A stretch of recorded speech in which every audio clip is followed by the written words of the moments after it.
सर्वभूतास्तमात्मानं सर्वभूतानि चात्मनि ईच्छते योग युक्तात्मा सर्वत्र समदर्शनः। इस श्लोक में समदर्शिता के भाव का वर्णन किया गया है। ईच्छते योग युक्तात्मा सर्वत्र समदर्शनः, सब जगह एक सच्चिदानंद घन परमात्मा ही परिपूर्ण है।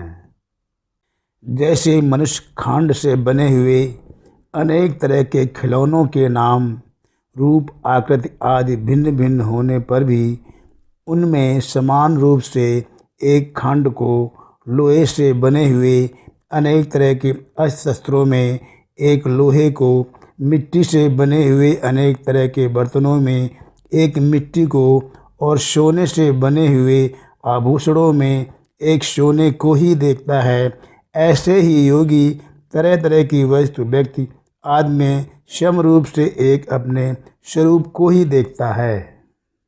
सर्वभूतस्थमात्मानं, वह संपूर्ण प्राणियों में अपनी आत्मा को, अपने स्वरूप को स्थित देखता है।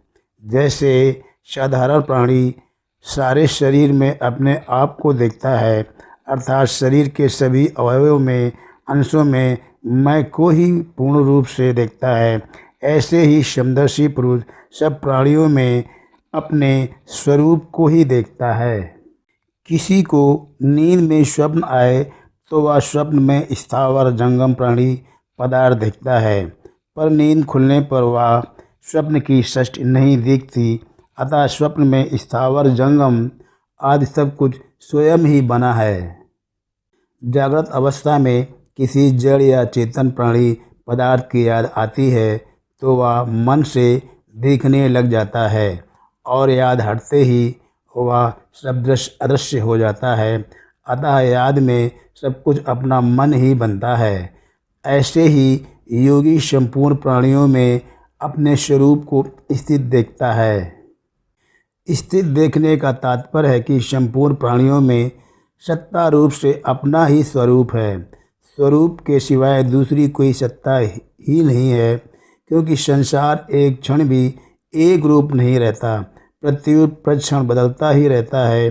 संसार के किसी रूप को एक बार देखने पर अगर दोबारा उसको कोई देखना चाहे तो देख ही नहीं सकता, क्योंकि वह पहला रूप बदल गया।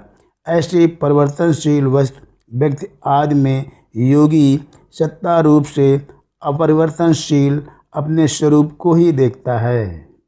सर्वभूतानि चात्मनि, वह संपूर्ण प्राणियों को अपने अंतर्गत देखता है, अर्थात अपने सर्वगत असीम सच्चिदानंद घन स्वरूप में ही सभी प्राणियों को तथा सारे संसार को देखता है।